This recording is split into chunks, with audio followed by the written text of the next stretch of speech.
Hey, Sid. Hey, Dad. Welcome to our... Well, no. Nope. Are you kidding me right now? Are you serious? I'm the pro. Do you care about this podcast at all? I've only done 400 other podcasts in my life. Okay. Welcome to... Okay, look at you, There pro, we go, yeah. right? Hey, everybody. Welcome to Murder on the Couch. I am your host. I think I'm the co-host. We're both co-hosts. But I like you being the host. Okay, I'm the host. This is your host, Sydney Overbay. And this is Tony Overbay. I'm so used to going into the whole spiel. I'm a licensed marriage and family therapist, a certified mindful habit coach, all that stuff. And I'm a college dropout. But a world traveler, nonetheless. Can you technically be called a dropout if you really kind of didn't attend, right? Because it was during the whole COVID thing. That's true. I did attempt attending a couple times. Did you really? So, no. Okay. Well, yes, but no. Did you ever get on the Zoom calls or anything for college? I would bring my laptop into the car, and then I would just drive around while the Zoom was just playing. So you were attending, technically. I was attending. Was that in your height of your DoorDash days? So were you? Yeah. See, you were I was working. No, she was Look working. at that. She's working hard while she's going to school. Mm-hmm. And then just... Never again. We're excited to bring you True Crime Meets Therapy. Exactly. So you're going to get the insight of a therapist. A real live therapist. And the insight of someone who needs therapy. That's true. So this is going to be really exciting. And then the format, which I am so excited about, is I am not going to prepare at all. So these stories are going to be new to me, which I'm really excited about that. No, yeah. I have been doing so much research on this case. I've read every article. I've gone to every corner, and it's crazy. Okay. It's really insane. Because what are we talking about today? What's the case? We are going to be talking about the disappearance and then dismemberment of Abby Choi.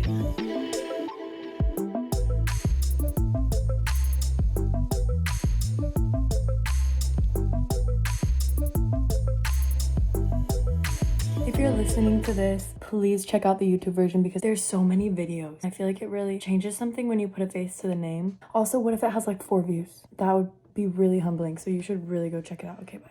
Abby Choi was a mother of 4, a social media influencer, a model, a socialite. She was so well known by everyone. Before we get into this case, I want to make a little disclaimer. Okay. I feel like a lot of the coverage on true crime that has been coming out lately is a lot more exploitative than informative, if that makes sense. Yeah.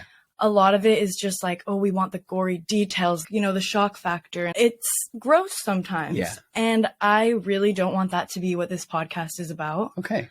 I want this to be about the facts, about, in this case, Abby. And we're not romanticizing the killers or anything. That's not what this is going to be about. Yeah. But yeah, I've been waiting to tell you about this for so long because it's been driving me crazy. Okay, and I like what you're saying, so then I don't have to prepare my over-the-top reactions then.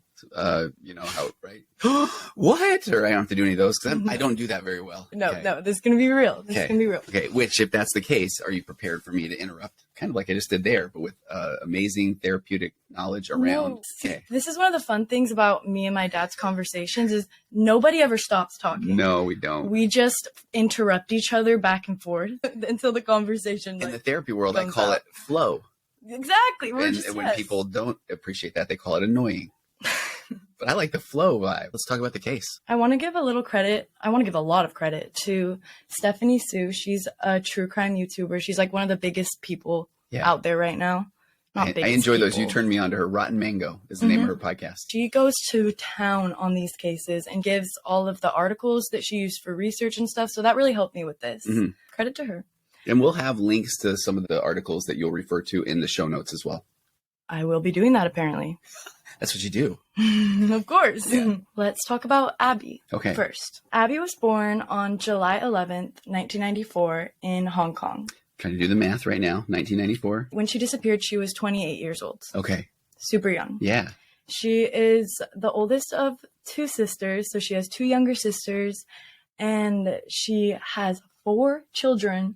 4 children by 28. She has 4 children. Wow. All of her friends and family have nothing but nice. Like, everyone loves this girl. She has such a genuine heart and a good spirit. Her current husband described her as, and I quote, kind-hearted and good person who always wanted to help others. Oh. Hearing him talk about her was so sad, but so sweet. He was just saying how lucky his kids were to have her as a mother. Oh. She was from a very, very wealthy family. So she grew up very comfortable. Okay. But she wasn't like a bratty rich kid in any way. Like she seemed to be the opposite of that. Their parents actually owned a huge construction business that ran throughout China. Wow. So she was very well known. Yeah. But like I said, she was not bratty at all. She was actually really, really giving. She was the co-founder of Hong Kong's, and I'm sorry if I pronounced anything wrong, Payome's charitable organization, which was an animal rescue organization. She's a good person. Having means, but then also still co-founding a charity for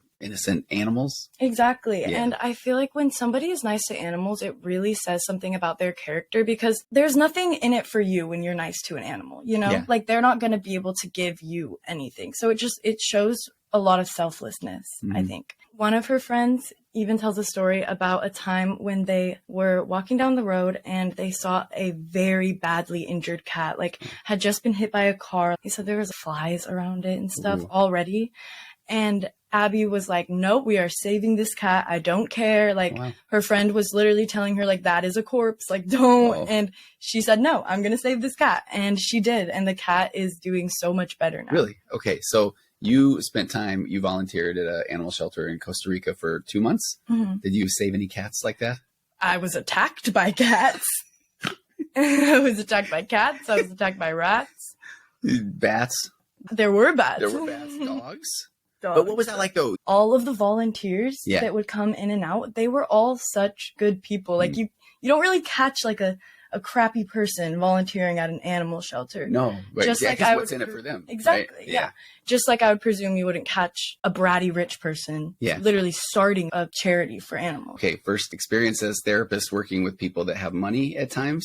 One guy told me, and I thought this was so good, he said that money makes you more of whatever you are. So if you're a jerk, you become a bigger jerk. But if you're a kind person, then you're even more kind. I like that. Yeah. So it sounds like she took the money and became even kinder and more charitable. She was also a very, very successful model and influencer, socialite is what they call it, I think, online. And she worked hard at this. Okay. I was stalking her Instagram. Okay. Not in a creepy way, but sure. Research. Side note, I was thinking if I ever, not even wanting to put this into the universe, but if I ever went missing, please use cute pictures of me. Please. So that's what I was researching pictures of her on like just regular images. And then I was like, if this were me, I would want people to use Sydney approved pictures. So I went onto her Instagram and she's a hardworking model. Okay. Like it seemed like she was somewhere new, not even every week, like every other day. She was on runways. She was modeling for everyone, featured in Vogue. She was featured in Elle. She was a regular attendee at Paris Fashion Week. I can say I have never been invited to attend Paris Fashion Week, if that's what that says.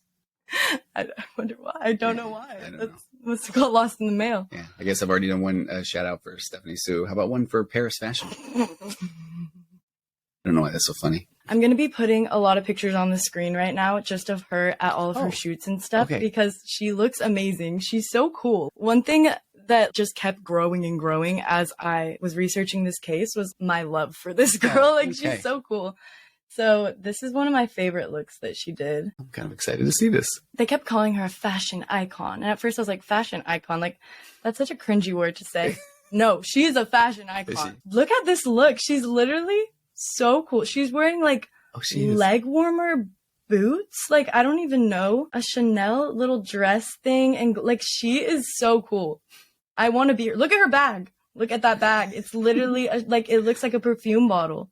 It does. The things she's involved in designing are so sick. There's so many pictures of her with animals in nature, like doing arts and painting and drawing. Like she just seemed really talented. She's living a life. Yeah. I'm probably going to cut this out. Okay. But there was this one picture that I found on her Instagram and look how she's sitting. I'm literally I'm the only person that I know who sits like that. And I'll put it up on the screen. Please do. You must keep that in because I've literally talked to your mom about how do you do that? Because I think I would pop every leg and every tendon in my body doing that on a hard chair, no less. Knees of steel. Now, last February 14th, in the middle of March right now. So not last year, this year, February 14th, yes. Valentine's Day, just a few weeks ago. Wow. She posted her last Instagram post. Oh. And it was a repost of her on the cover of La Officielle magazine. One of my favorites. It's been featured there many times. Yeah. And they titled her one of the most sought out influencers in the industry. Wow. So her career was booming. Really she was getting bigger and bigger every day. And she was 28. Yeah. Okay. Only 28 years old. There's a theory. Some believe in psychology. Around 27 is when you start really taking off in life. Athletes are at their prime at 27. So I wonder if that's an influencer thing as well. So she's in her prime. Little did anyone know she would disappear just like 10 days after that. Wow. So first I'm going to take you to the crime scene before we really get into it. Okay. So this was February 24th. Police finally get enough information to go investigate. Abby's been missing for 3 days at this point. Oh, okay. So police go to investigate this creepy apartment on the bottom of 3 floors in Lung Mae Tsuen, a seaside village in Hong Kong. Seaside, so I'm sure it was pretty nice, I would imagine. Yes, it was nice. It was like a very public, really popular area. Yeah. And immediately as the police pulled up, they knew that something was wrong because the house was so creepy. Okay, there were long black tarps covering all of the windows and all of the entrances. Okay. Neighbors also had been sussed out for weeks before this. I know what that means. They were suspicious. The neighbors said that they'd never seen anyone spend the night at this house, but they just kept seeing people kind of show up and leave. And they saw this old man who was just like chain smoking on the side. Okay. He looked stressed out, but nobody knew who he was at this point. Mm.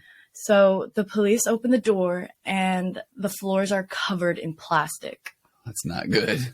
I mean, unless they're painting the ceiling. The ceiling was not being painted, I can confirm. Okay. The house was completely empty. So no furniture, no anything like that? Zero furniture. Okay, now this is really creepy. As they walk deeper into the apartment, they are faced with what one article describes as a human butcher shop. Oh. Upon further investigation, police found Abby's remains not only in the fridge, but also cooked into 2 pots of soup. Oh, wow. With carrots and radishes. I don't even know what to say. Absolutely not. Yeah. There's nothing to say. Now, who would want to do this to such a kind, good-hearted mother of 4? What if I told you that it was not only the father of her own 2 children, but his entire family? Oh. And not only that, but what if I told you this entire family was living under the roof of a luxury apartment that Abby bought them herself? Okay, I was already kind of stumped a few minutes ago, but I don't even know what to say to that. Yeah. I mean, they couldn't. Yeah, it's insane. All right. It really is. She bought them the place they're living in. Yes. And then they not only murder her, right? And it was a month ago. I feel like the best way to understand this case is to start with Abby's ex-in-laws, the Kwong family. Okay. They are shady as fuck, let me tell you. Okay. But just laying it out first so you can kind of like get a feel for like a family tree here. almost? Yeah, a little family tree moment. So first we have Kwong Kwao. He is the father-in-law, the ex-father-in-law of Abby. And he's married to Jenny Lee. Okay. They have 2 sons together, okay? The oldest one's name is Anthony Kwong and Alex Kwong, and this is going to be Abby's ex-husband. Okay. I feel like to really understand this, we have to start all the way at the top with Kwong Kwao. Yeah. So let's get into that. Now, this is her ex-father-in-law. So ex-husband's dad. Okay. Yes. This is all the way back in the early 2000s. He was a former police sergeant in the Hong Kong Police Department. And at this point, they were doing pretty well for their family, I believe. He loved this job, okay? He was obsessed with this job. It was his entire identity. He was good at it at first. You could say good. Yeah. If that's the right word. He was awarded the Hong Kong Police Long Service Medal in 2001. Okay. I think he even got another medal at some point too. He was confident. He loved being a police officer. He loved the authority. And most of all, he loved the power. And Like there's a little foreshadowing maybe. yes, definitely. It's crazy though, and I like the way that you laid it out, because now my brain is going a million miles an hour of the whole family is involved, and now we're talking about a decorated police officer. Everything's going fine for Kwong Kwao until 2005, when a woman walks into the police station, a victim of a crime. She's in distress, obviously. He took a liking to her immediately, and he felt connected to her for some reason, for whatever reason, and he was listening to her and really like making her feel like he cared, and like he cared about the case and getting her justice. Yeah. She actually felt very appreciative of this. I bet she felt safe, I would imagine. Yeah. Heard, seen. Which is so important in a situation like that. He's calling her outside of the investigation at this point and stuff, and she still thinks it's just for the investigation. Like he's that good of a police officer. She goes home that night and she goes to sleep, finally thinks that someone's listening to her case, everything's going great, and then she wakes up to a loud knocking on her door at like 5 or 6 in the morning. Which, first of all, why are you knocking on my door at 5 or 6 in the morning? She does answer the door though, because it's police officer Kwong Kwao, and already the power imbalance there. Of course she's going to answer the door, right? So she lets him in. He says it's for the investigation or whatever, and he allegedly rapes her. Oh man. In her own home. Okay. So I have to say allegedly, because he resigned immediately after this. So that there wouldn't be an investigation? Charges were dropped. They were. Okay. Exactly. And again, allegedly, hypothetically, there could have been a deal made, or you quit and we let this thing go, or who knows? Yeah, who knows? Yeah. But it's pretty suspicious that, as somebody who was so in love with this job, it was his entire identity, for him to resign immediately after, I don't know, it's just kind of suspicious to me. So alleged, but it seems a little fishy. Very fishy. This was all the way in 2005. She had nothing to gain from condemning a police officer. I see. As a woman, I don't see what she would have gotten out of that. And just the fact that he didn't even try to defend it when this job was his entire life is very suspicious to me. So then all of a sudden he just quits. Yeah, he quits the one thing that gave him like character. Again, alleged, but I can only imagine, what do you say that, I just ran over there at 5 a.m. Yeah, exactly. To give her an update? Like, what update? Yeah. They And couldn't it's have like, waited. if he had one, then he would have had a defense. Yeah. It just doesn't make sense. The abuse of power, by the way, Oh my gosh. I mean, because that stuff, when somebody's that vulnerable and open, and then you trust and you feel heard and understood, and because in my world of therapy, you get these things where people make claims against therapists, and you get a monthly update, and every therapist, I think, will go check out what the accusations are, and they're almost always someone ended up having an affair or sex with their client. Wow. And they lose their license, they get fined, because it's like, here's this person that is opening up and vulnerable and trusting you, and then here's this therapist that's saying, I feel a connection. That's right. The power imbalance. Yeah, the power imbalance is bad. Is crazy. Like, and just like to re-traumatize this girl who's already been through something so traumatizing, that's to make her feel safe. Yeah. And then to take advantage of that. Like, it's absolutely repulsive. I couldn't even believe that. No, that is bad. He resigns, the charges are dropped, and he basically just never tries to get a job again. His life kind of just plateaus from there. He doesn't want a job. He doesn't try to get one, according to all the online records. It seems that he just felt as though he was entitled to the world, but he didn't have to work for it. I feel like has to be some form of narcissism that runs through the Kwong family, because they think they are gods. And it's like, bro, what? You literally assaulted someone. Wait, let's jump into the old therapy world, because I work with, the big population of narcissistic personality disorder, people that struggle with that. And there's a concept called confabulation, which is the narcissist is creating a new narrative of what really happened in real time, so that it couldn't have been them. So that's where I feel like, somebody might resign, but it isn't because they did anything wrong. It's because they are the ones, people don't understand them. They go victim status. Yeah, of course he wouldn't fight it, because he knew that he would be wrong deep down. So and then why would he try to get a job when now he thinks everybody's against him? And, what's he going to do? And it's just a way for that person to still justify their behavior. So 4 years of unemployment pass on his part. And then he becomes essentially Abby Choi's sugar baby. Let me explain. Okay. In 2009, Abby Choi meets Alex Kwong. So she's about 15 then at this point? Yes. Okay. She's 15 years old. He's also 15. Okay. And Alex Kwong is Kwang Kwao's son, as we know. We can assume that Kwang Kwao was pretty excited when they met because Abby Choi was from a very, very wealthy family. Of course, we don't know like all the details and facts about that, but with what ends up happening, suspicious on his part and on Alex Kwong's part. So they stay together for 3 years and then they get married at age 18. Ooh, that's young. And then they pop out a baby within the same year when they were only 18 years old. So very, Kids. very young marriage. Yeah. Never do that, anybody. Don't get married at 18. Do you know how old your mom and I were? Oh, what? She was 19. How dare you? Hope she wasn't a child. Yeah, where are you going with this? I was 20, Sid. 20. Did you know that? No, I didn't actually. Yeah. No, we thought. Wait, really? Yeah. I just set in. I thought you were like 24, honestly. No. Wow. I was 20. She was 19. I had full head of hair. I had as much hair as I had ever had in my entire life. But we really did think we were old. Okay, no, I got it. If you're balding, marry young. Okay, honestly, that is the more you know. Because she was like, I caught her on my way down and her way up. Yeah. So you guys met in the middle, but then it was just you were winning. Talk about power imbalance. Yeah. No, that was probably one of the greatest timing I've ever had in my entire life. That and the first Black Friday where I ever got like a Nintendo when we went to Walmart like at 2 a.m.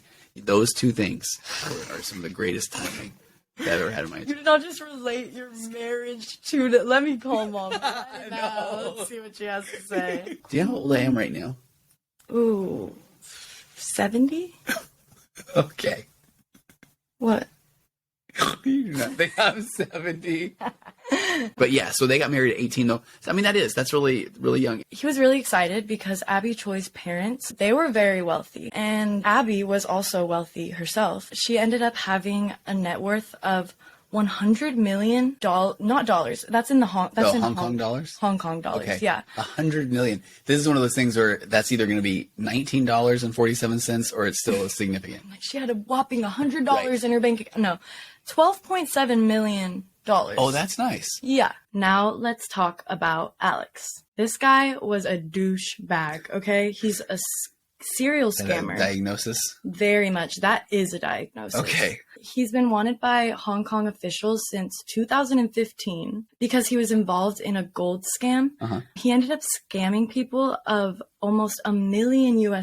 Oh, wow. Yeah. So he would find people online and he would convince them that he was this huge gold investor. He knew what he was doing. He'd get them to invest hundreds of thousands of dollars sometimes. Yeah.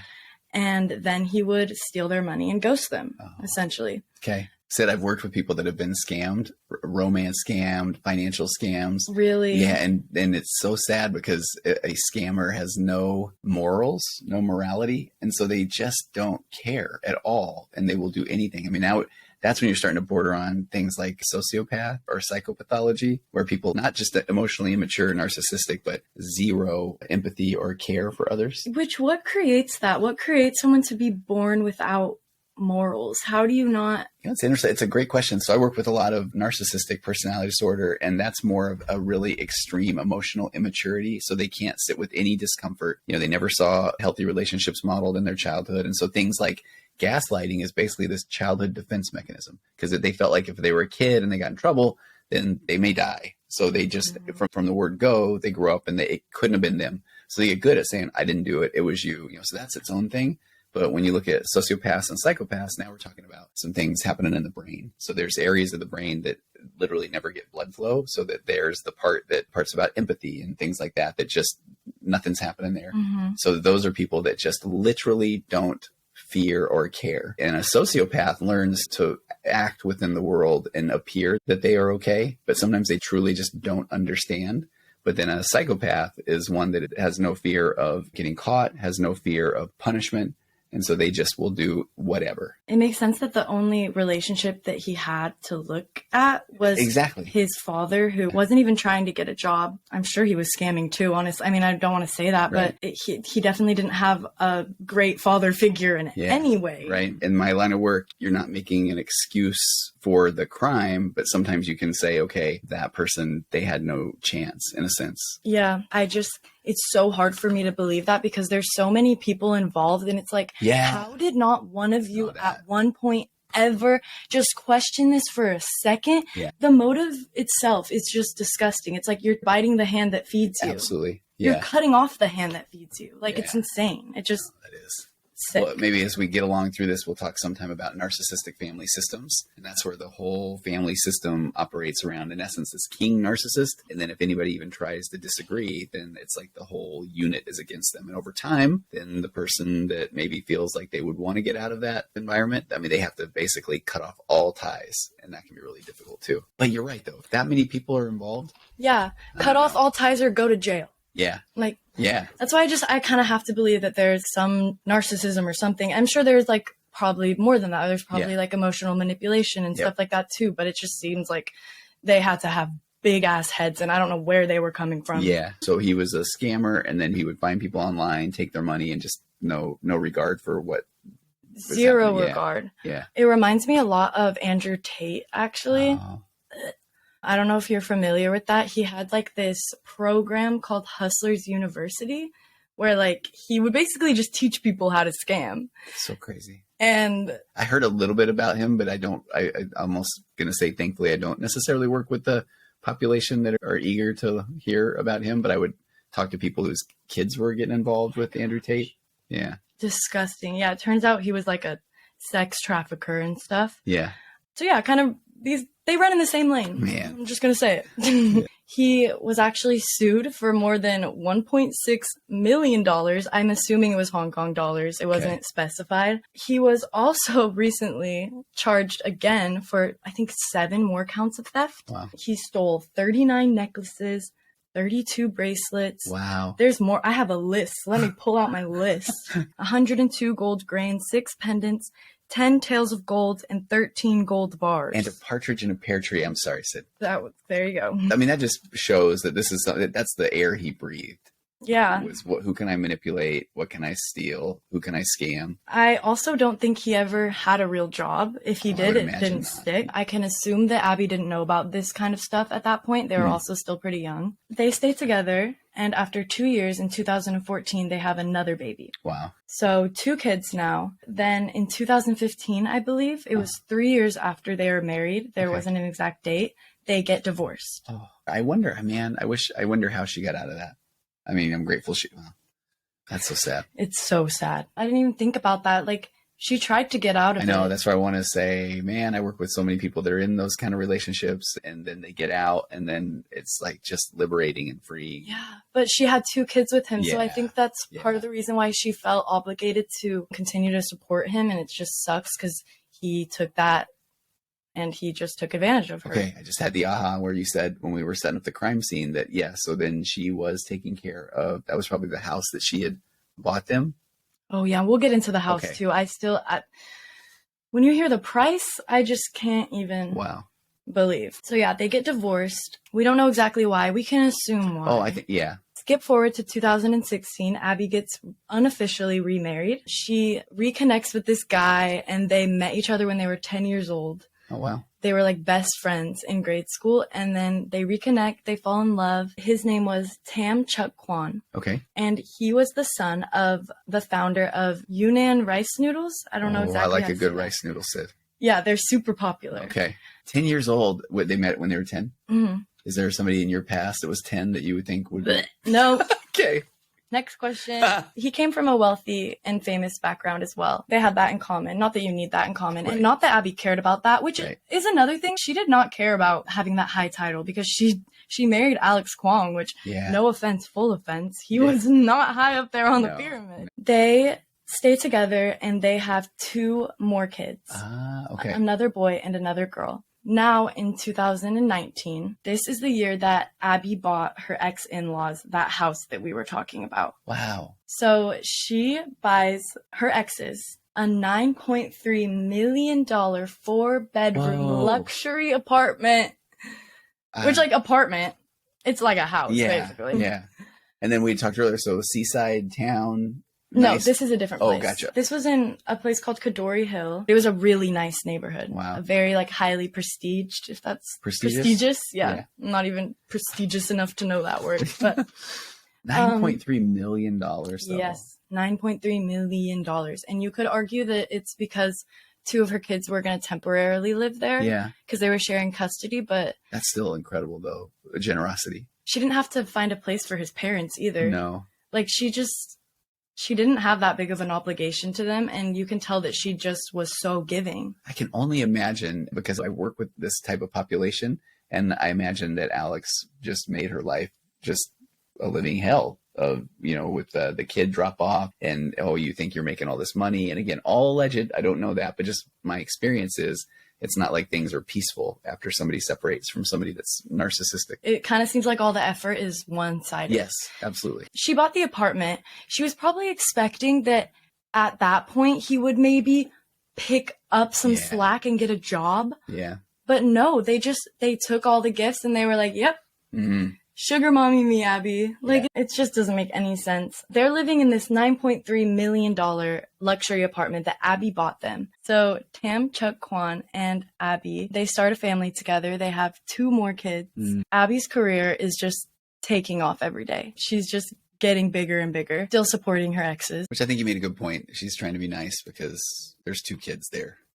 Yeah, but 2 kids doesn't require a $9.3 million house, to be fair, also. No, it really doesn't. No, I really feel like there's had to have been an incredible amount of manipulation still going on because we've already identified that Alex is a scammer. Now let's move on to 2022, which is so weird to say. Literally last year. Abby is continuing to support her exes, and they are all seemingly still unemployed. Apparently, Abby, the ex family, and her new family would all get along really well from the outside, which again just like makes this so crazy. It seemed so normal from the outside. Yeah. They would vacation together. They would go to dinners. Again, like you said, what was going on behind closed doors, but on the outside, it just seemed like they were very healthy. And it's so wild because I work with this population and there's a face you put out to the public. And a lot of times that is to cover up the manipulation or the immaturity that's going on behind closed doors. But who knows? Now let's introduce one more character to the story. This is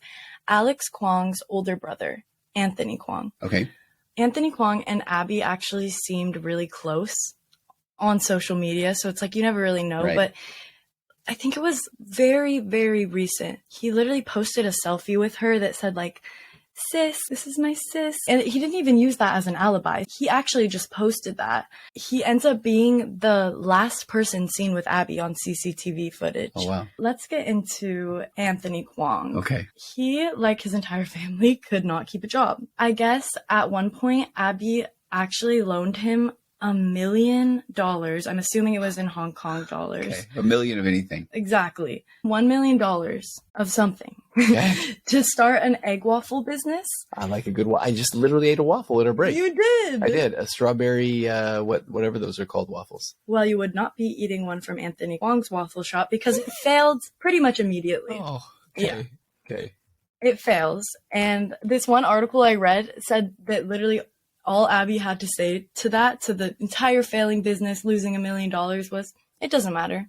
Oh, she's nice. Soon after that, and apparently this was Alex Kwong's idea, Abby literally hires Anthony Kwong as her full-time driver. Wow. And she pays him well over what the regular salary for a driver would be. Okay. She's not only supporting her ex-husband, his children, the his father-in-law. parents, Yep. and there was a mother too. We'll get into her, Jenny. Okay. Jenny, you're not safe.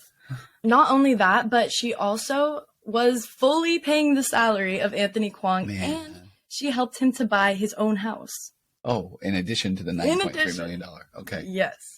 And one of the things that I also find very messed up is because Anthony was her driver, it's safe to assume that she trusted him a lot with her children, with her life. Like, I can't even begin to like describe how that makes me feel. No. Could you see yourself paying for your ex's stuff? No, I wouldn't pay for my ex to live in a cardboard box. Okay. And those are pretty cheap. No, like I can't even get in that mindset. No. And that's why I respect her a lot. So moving on, 2022, Abby decides that she wants to sell the $9.3 million apartment. It's about time. I'm sure they said, hey, no problem. We'll get our stuff and leave. Exactly. Right? And the story ends. Oh, gosh. No. We don't know exactly why Abby wanted to sell the house, but we don't need to. No, it really was don't. her house. Yeah. But Kwong was not okay with this decision at all. It really just doesn't make sense because Abby, it wasn't like she was just kicking them out onto the street. Okay. She fully planned to relocate them. She was probably gonna buy them another $1 million mansion. Say, maybe downsize a little bit, right? Literally, she was obviously not going to kick them out onto the streets. It was her own children we're talking about, you know? Yeah. But Kwong was not okay with this. He felt entitled to this house for some reason.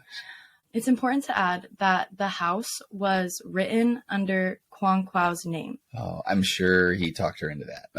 I know that I don't know that, but. Well, not really. Okay. So Abby did that to save money on stamps or something. She actually ended up saving like $1 million. Okay. He took that as it was his house for some reason, which is ridiculous because Abby paid for it in full. Man. He did not make a single payment. Okay. And we don't know all the details here, but it's clear that there was some kind of argument. There is an alleged comment or something that one of Abby's close friends said that Kwong Kwao told Abby that if she sold the house, he was going to kill her. Okay. I can't find this quote exactly. I don't even need this quote to speculate that the motive, right? Yeah. Absolutely insane. 65-year-old man, this girl pays your rent. Check yourself. We know that Abby went and actually talked to a lawyer about this. Good. And the lawyer let her know that as long as she could prove that she bought the house herself, she could also sell it. So it seemed like everything was going to work out fine. One report says that apparently people came in to view the house while the Kwongs were still living in it. It's boo-hoo, that's how you sell a house. Yeah. I don't know. That part didn't even... Yeah. I don't care. It doesn't warrant killing someone. No. I wonder if Kwong was scared that this was Abby, beginning to cut them off. Yeah. So starting to push them out. Yeah. And gonna maybe make them have to take care of themselves. Mm-hmm. And I feel like he was, maybe starting to catch on to that. And he freaked out. Yeah. But because it's wild to think that at some point someone started plotting. Regardless, there has to be more information. Yeah. But it's thought that this altercation is what sparked a fire in Kwao, and he began his meticulous plan to end Abby Choi. What would the motive be, right? Fighting the hand that feeds you. It doesn't, but it doesn't really make sense in this case, right? Because why would they kill the person that's literally paying for them to live? Yeah. So if Abby died, how it works in the system is her inheritance would be split amongst her 4 different children. Yeah. Okay. So because 2 of those children were Alex Kwong's children, half of the inheritance would go to Alex Kwong because the kids weren't old enough yet. I mean, at that point, they'd be 10 and 8? Yeah, I think that's it, exactly. Yeah. Fast math. Thank you. It seems as though they killed Abby Choi for half of her inheritance. Yeah. Which is just get a job, dude. Yeah. I can't. At that point, how long it had been since they actually had a job? The dad, 2005, and Alex, maybe never? Yeah, it's been years and years and years. This is 2022. His solution was not to go find a means of working. It was to literally kill the person whose house he's been living in for 10 years at this point. Yeah, wow. Maybe not 10, almost 10 years. Yeah. God. Now we move on to the timeline of the murder. February 21st, 2023. Abby is supposed to pick up her daughter from school. And nobody comes to pick up her daughter. So obviously this is so out of character for her. She's a mother of 4. She values her children so much. She is always there to pick them up. Which is kind of impressive with all that she has going on as an influencer, a fashion model, her charity and her foundations. But she's there to pick up her kids. The school calls Abby's husband. Abby's husband is trying to get to Abby. She's completely radio silent. The family thought that it might have to do with a ransom or something. Oh, like a kidnapping? Yeah. Yeah. They were waiting for some kind of call, we have your daughter. Yeah, drop off this money and meet us here. Yeah, and obviously they were ready to pay absolutely anything for her. They had no idea that it was the own people around her. Nobody calls, and they put out a missing persons report. The next day, February 22nd, police start investigating immediately. Their first suspect being the Kwong family. Now, they weren't even really suspects yet at this point, but, ex-husband. Anthony Kwong was Abby's driver. Immediately, the Kwongs are trying to mislead and confuse the cops. Stephanie Sue called it like they're playing Tai Chi with them. There was something fishy about it, and the police caught on to it immediately. And know that the police, this is what they do for a living, and they know what seems like this isn't the way people normally act. I don't think the Kwongs knew how to act at all, because Alex Kwong has the audacity to call Abby Choi's mother and say, why didn't you warn me that the police were coming? Why didn't you tell me about Abby first? Like, what? That's not the normal way one would handle. Not that there is a normal, but I mean, there is in a sense. Maybe I'm going to call mom and say, I am so sorry. This is so sad. Not, hey, why didn't you give me a heads up? Yeah. And it's like crazy.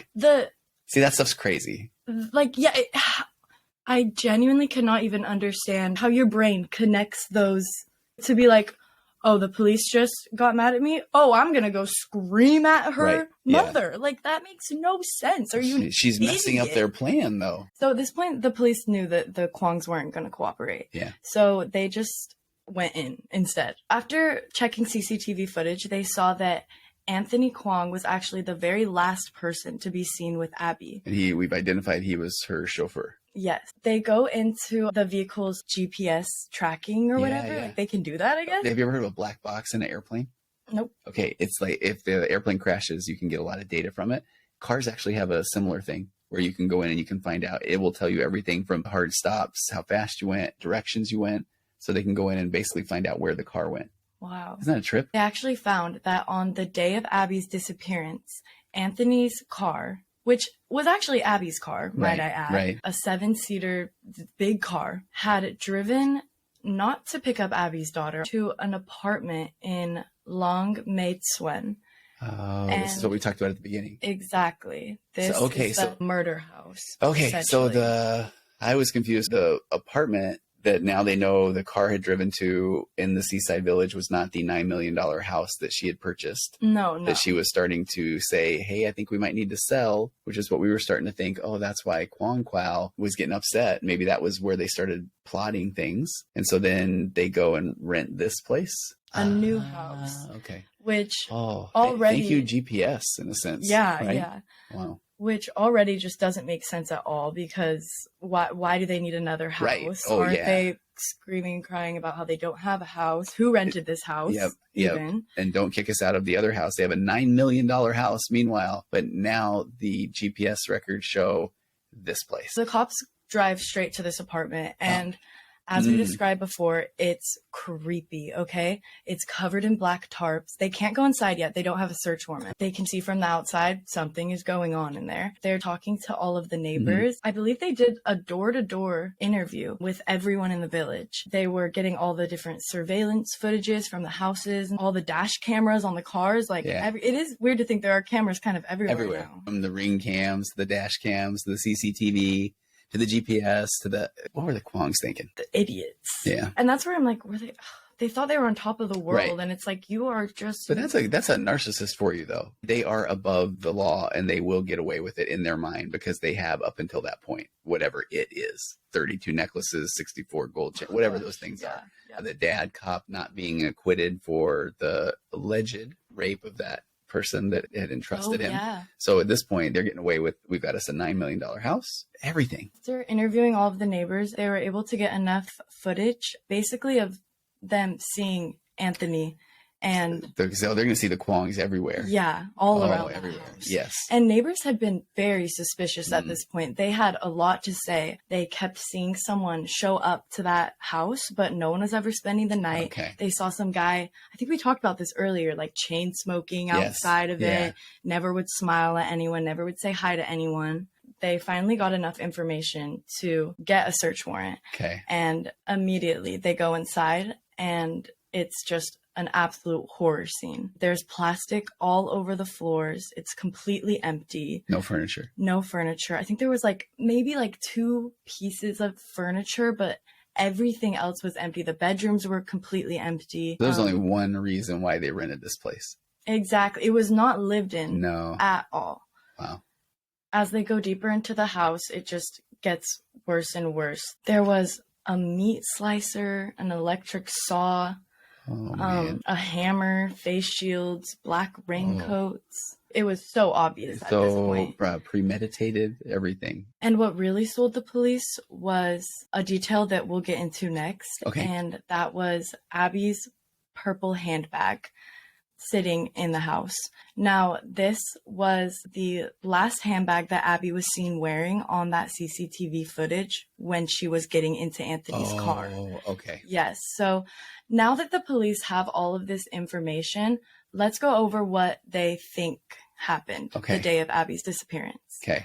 So back to the 21st of February, the day that Abby disappeared. She was waiting at her house in Cadore Hill for Anthony to pick her up to go get her daughter. Oh. So Anthony comes and he picks her up. Everything seems normal at that point from what we know. And of course, these aren't facts. Okay. This is just what the police have interpreted from... Because there hasn't been a trial GPS. or anything like that yet. No, the trial has been adjourned until May. So Anthony picks up Abby. Yeah, so she had a camera like right outside of her house so they could see her fully. She was wearing all white shirt, white pants, white shoes, which clean. You're a mother of 4 and you can wear all white. So great. And this purple bag. And that was what ended up solidifying that they knew it was Abby at the crime scene. Okay. Anthony leaves. They've got that footage. They were able to pull the GPS data from the car and see that he went right to that that seaside town and the apartment. Okay. More specifically, what they think happened is Abby gets into the car with Anthony, and they believe she might have gotten into the back seat. As her and Anthony are driving, they were approaching this tunnel called the Lion Rock Tunnel that goes into the mountains north of downtown Hong Kong. Anthony suddenly starts to slow down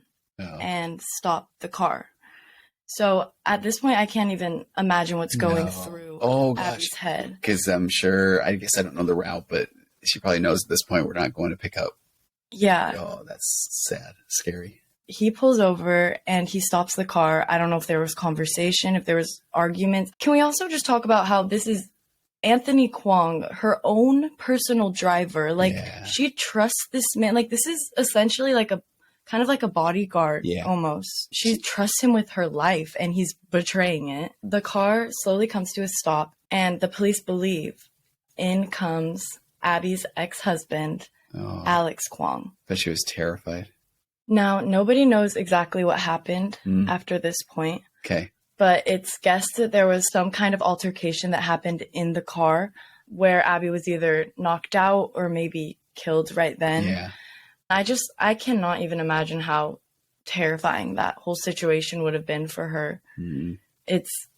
It's just she was literally going to see her daughter, the most important thing to her. And that's the stuff that just it freaks me out and just breaks my heart at the same time whenever people are going to meet their end. And that's where, boy, you just, not that you want anything to happen, but that I hope that they just didn't drag things out. Yeah, me too. Yeah. The police are still investigating. It's February 23rd now, 2 days after her disappearance. More than 150... Okay, I'm the first person to talk crap about the police system and all of that, but they've got it down in Hong Kong. I mean, I don't know anything, but I don't know anything about anything. And this probably was like a really high profile case and stuff, but they sent more than 150 detectives from the Kowloon West Regional Crime Unit. They were all tasked with investigating this disappearance. Wow. 150, that's a lot of people on the case. So as they enter the house, like we said before, the floor is completely covered in plastic. The walls are covered in drapes. It's already so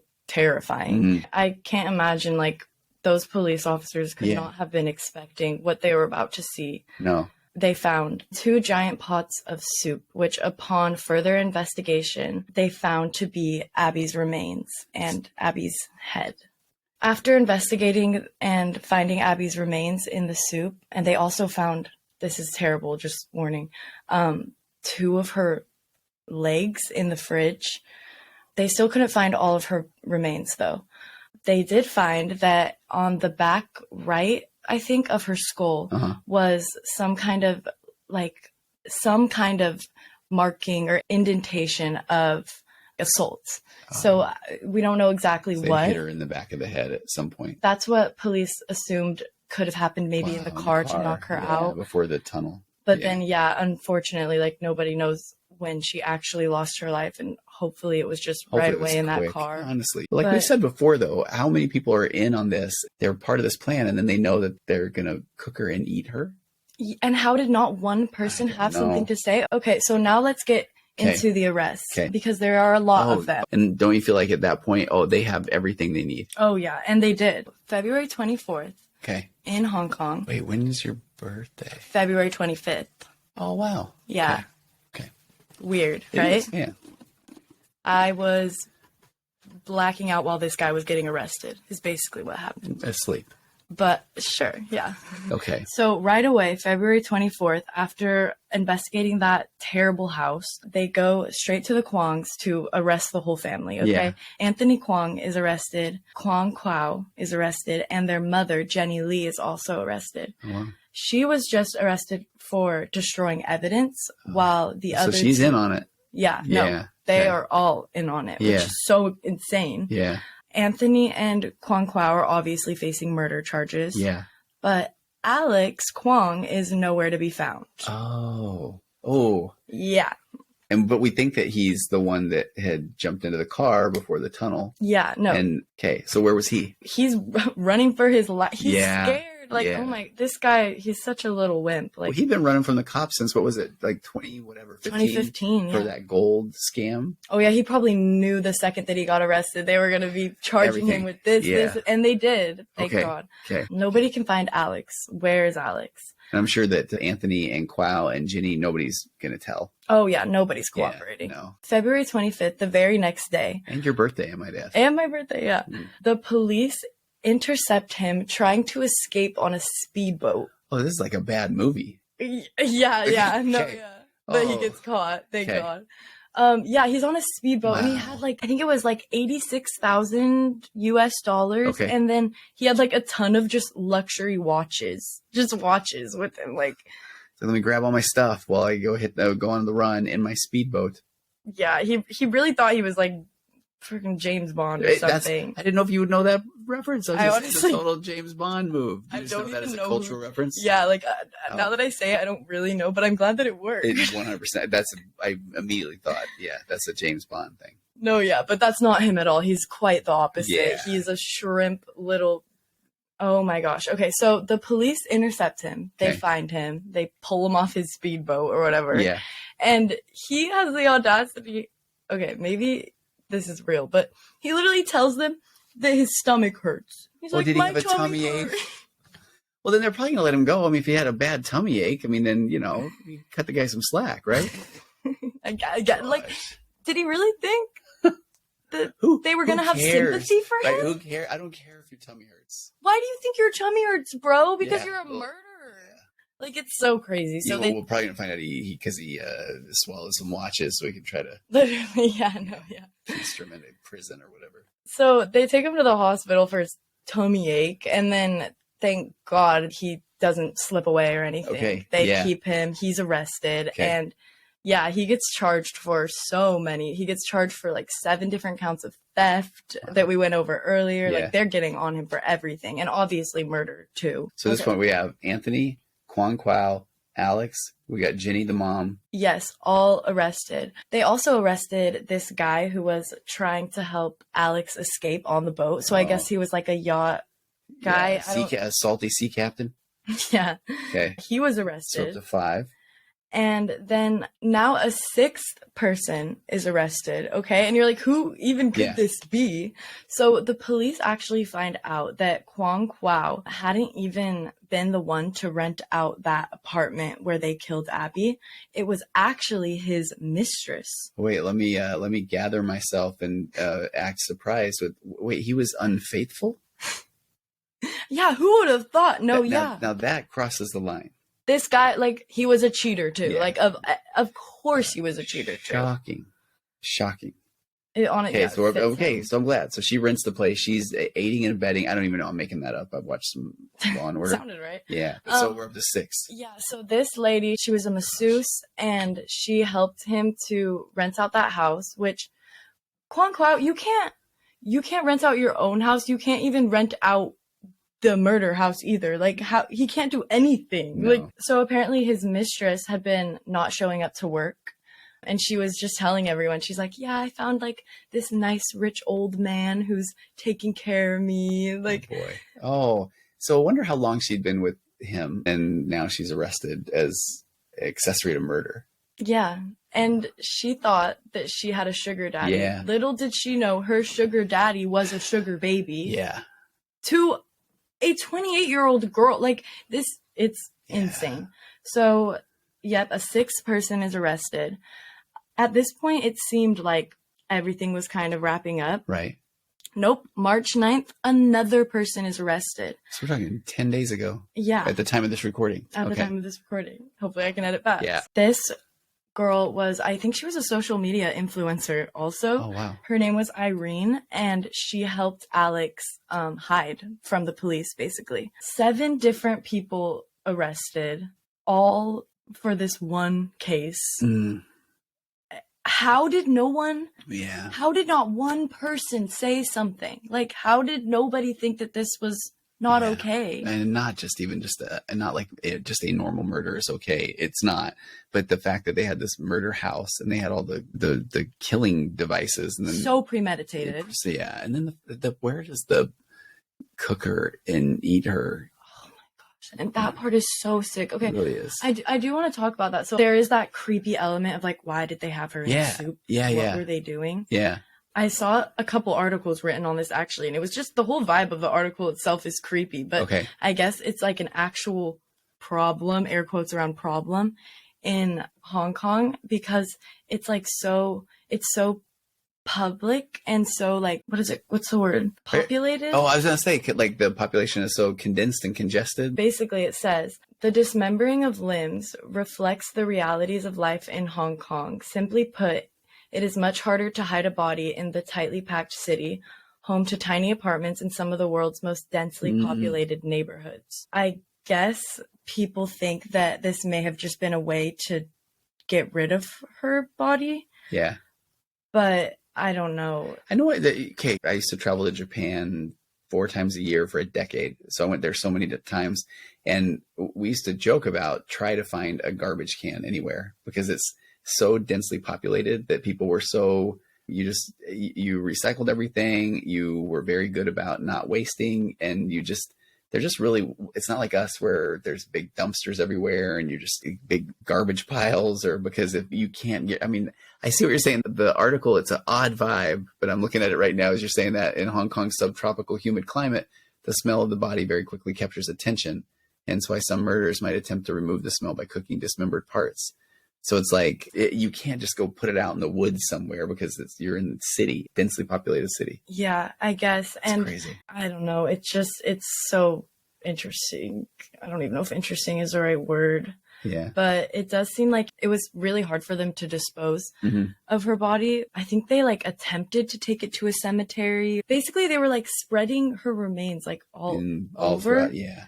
Looking over your notes now because I'm looking at this all fresh, but I'm seeing one thing that says the search for her torso and hands is still ongoing. Yeah. So I see what you mean. So that they were trying to get rid of pieces in different places, and then maybe it was cook the bigger parts to. It's just so crazy. So now we've got 7 people arrested. Yes, 7 people, and that is right now. Who knows? This case is still, like unfolding every day. So if we have to make an update, we will. Yeah. Here's a real person that now has kids and they don't have a mom, and that just breaks my heart. And so yeah, the kids are being kept with Abby's mom and Abby's family right now. Okay. Thankfully. So they're doing okay. But yeah, it's so sick and twisted, and like how could you like rip somebody's family apart like that? And not even that, but in Alex Kwong's case, your own family. Yeah. You're putting this on your own 2 children. Like the most traumatizing event you could probably ever go through on your own 2 I'm telling kids. you, the as somebody who works with the population of narcissism and personality disorders in general, I feel confident in saying that people in that position, the last thing they're thinking about is anybody. I mean, literally other than themselves. Because I will have people where we're going to say, hey, you got to do what's right for the kids. And I know this is a completely separate thing, but then the narcissist is going to continually say, yeah, no, I want to do what's right for the kids. And then they feel like, okay, but now that I've said that, now let me tell you how bad, my ex-wife is, or let me tell you all the reasons why she shouldn't do this. Or, I mean, they still cannot, they can't think of anyone other than themselves. Wow. They just can't. I mean, it goes against like what it feels like to be them. So looking at it, and again, we're not diagnosing, but Right. I'm just curious, looking at this as if it was an abusive, narcissistic relationship, Yeah. because it could have been, we don't know, but it really could have been. Do you like have any advice? What would you tell people to do if you're in that situation? It's so crazy, because the more you study the concept around what a trauma bond is that, again, I would feel very confident calling Abby what I call pathologically kind, which means the kindness is who she is. I mean, that's just what it feels like to be Abby, is kind. And then you've got somebody like Alex Kwong, and I'm going to say incredibly emotionally immature, bordering on narcissistic or sociopathic or psychopathic type of personality. Again, I don't know him. I can't diagnose anybody out in the public, but then that forms this concept called the human magnet syndrome, which means that the more that Abby tries to even speak up for herself or what she feels like is best for her, for the kids, then she's basically handing Alex the playbook of the buttons to press to get her even more upset. So then when he wants his way, then he will just probably call her, you think you're better, you think you make more money than me, you think you're a better parent, and then making her feel bad because she's kind. So she's going to want to say, oh, no, I don't think that. And I want what's best for all of us. And so I think that's where Alex would have most likely manipulated her into the houses and the cars and making her hire his brother. And so at some point, the pathologically kind person, they are going to have to just do what they feel is right for them, and then know that is going to cause him to even push more buttons and more buttons. And that's the unfortunate part, is for somebody like her to break away from a guy like this, it's going to be incredibly difficult, because that's where he gets his fix. So if somebody's in a situation where they feel like every time they try to speak their own mind or do what's best for them or what they feel like is best for their kids, and the other person makes them feel even worse, boy, they got to get help, Yeah. And I hope it doesn't sound like I'm like saying this like Abby could have done anything different. No. Because she could, like, I'm just going over it again in my head, and it's like she did everything she could. No. She divorced him. Yeah. And she was just caring for her kids. Yeah. She tried to leave him, and they were just leeching off of her, literally leeching. And not trying to like plug anything, but I've got a podcast called Waking Up to Narcissism, that if somebody is in one of these emotionally abusive or narcissistic relationships, it sounds like the patterns are just so consistent that if somebody goes and starts looking up the concepts around gaslighting, or they go listen to a podcast like mine, or there's a lot of experts around narcissism, and when you start to listen to what we have to say, you will start to feel like, wow, this person was listening on our conversations, or they were in my home, because you hear the same things over and over. And that's where gaslighting comes from, or that's where just when you try to get out of a situation where that person will just make you feel even worse, until you finally say, no, it's okay. Because you want to calm the situation down. You're trying to protect your kids. And it's just unfair. One thing I saw that was interesting was a lot of people were actually relating Alex Kwong to Alex Murdaugh in the Murdaugh case. And I haven't really done my I haven't gone down that hole yet, but do you see how that could be? Yeah. I mean, it's a lot of that, just feeling entitled or privileged, and then very manipulative, not taking ownership or accountability of anything that is happening in their life. And then really just, I think, so used to taking advantage of others that that's just the air they breathe, is kind of the feel I get. Yeah. And that is a good way to put it. It is really like scamming, lying, cheating is the air that Alex and other Kwong people breathes. kind of covering up for the things that they do. Because in the Murdaugh case, he was this person that was just completely manipulative, changed his story at any chance he had, even when he was testifying under oath and in the court case. And I can only imagine, I don't know what Hong Kong's justice system is like, but you get a narcissist on the stand, and it's not like they can all of a sudden learn how to take ownership or accountability of things. So I would imagine it's going to play out very similar. So I don't know. I don't know if they publicize those court cases in Hong Kong. I don't know. We should look. It would be amazing to watch that. Yeah. I've had 5 or 6 court cases where I've been a part of that have had to do with someone with narcissistic personality disorder, and they cannot keep it together on the stand. I mean, because they're lying in the very moment to kind of get themselves out of each situation individually. Wow, and I can't, that's putting a narcissist in the most insane position ever, right? Because you have like 100 people looking at you, telling you that you're wrong, and you in your brain could never even begin to think that you're wrong, right? So they must just squirm. I had a situation once where I'm being cross-examined by this narcissist attorney, The narcissist was the client and his attorney. And then he just said, you know, is it true that you're a big proponent of concealed weapon permits? And I've never said that in my life, but the narcissist would carry a concealed weapon. As a matter of fact, I got really frustrated with him one time because he had an outburst in my office. And then we terminated therapy because I know that this guy has a concealed weapon, you know? He like was freaking out in your office Yeah. and you knew that he like had a gun. Yeah. So then we terminate. That's and then I continue terrifying. working with a spouse. And then when the court case came down, I just thought it was so interesting that the attorney was saying, isn't it true that you, and he was trying to build that I must have had a relationship with the narcissist. And I said, no, that's not even close to it. I've never said that. As a matter of fact, I'm not a big fan of that, you know, especially in my office. And you just watched, I felt like it was one of those things where you could see smoke pouring out of the narcissist's ears and their head was starting to get ready to explode because they're saying, no, this is not what you said. But then they couldn't have an outburst in the courtroom. Yeah, it's crazy. I really hope that there's more out on this and we can, I mean, it sounds bad, but I kind of want to watch him squirm in a way. It's talk about satisfying. If there's anything that would be, it's to watch the narcissist just. Well, yeah, because that's kind of the only situation, right, in court where that like you can ever really sit a really bad narcissist down and be like, you're wrong. Okay, so Alec Murdaugh, what was crazy about his case, and we don't have to spend much time on this, but he got caught lying over and over and over and over again. And then I thought this was so interesting. So then he decides against his counsel that he says, okay, but look, I'm now admitting that I lied the whole time, but I didn't kill, you know, my wife and son. So then he thought, and this is where a narcissist is so fascinating. He said, but look, I just admitted that I lied on all of these things. So now that means that you're going to trust me when I say, but I didn't lie about this.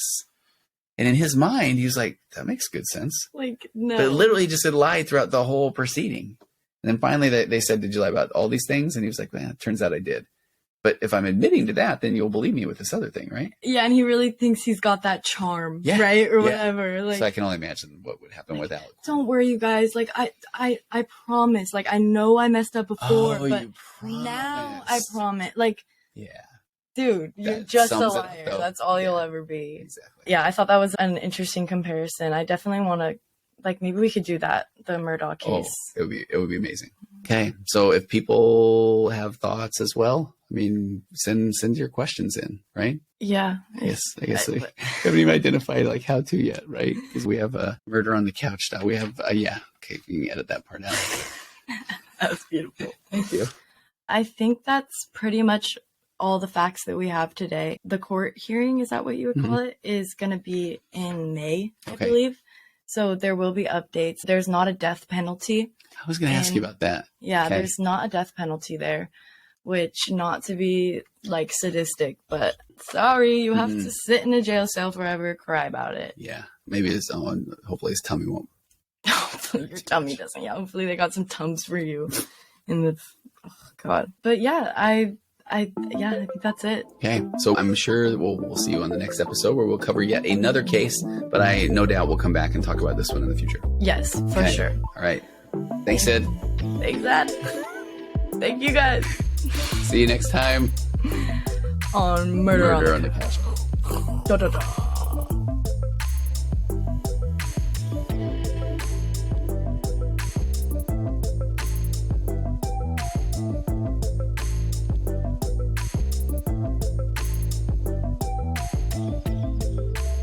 Okay, so now are you taking a selfie?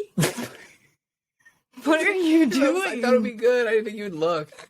I see you under like this while I'm trying to tell the story. Okay. We will get episode 2 out. What's a old timey phrase? Faster than you can. Where are you gonna go? Faster than the chickens on the Well, that's what like, I'm going to translate. Faster than a June bug riding up a tick's bottom, which I made that one up. Oh, please edit that one out. June bug riding up a tick's bottom. Do you want to unpack that? You want to break that down for the viewers? It has to do with childhood trauma. I was afraid of ticks, and I do know what a June bug was. What? Yeah.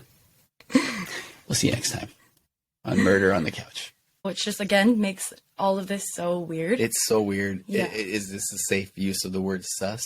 Very safe use of the word sus. Seems sus to me, Sid. Cool. Thank you. I feel like any word you say, and this is with love, I'm not gonna say anymore. Oh, you'll take it out of your vocabulary? Instead. Does that be bussin'? Bussy. That's one, right? Oh my gosh, that's an old one. Is it really? Mm-hmm. You know what chuggy means? No. Should I? Chuggy. Give me a hint. You're chuggy. Awesome. Fun. Nice. Hilarious. Okay. Okay. Supportive. So. Okay, wait. I'd have to Google it? No, you just don't get to know. You'll find out one day.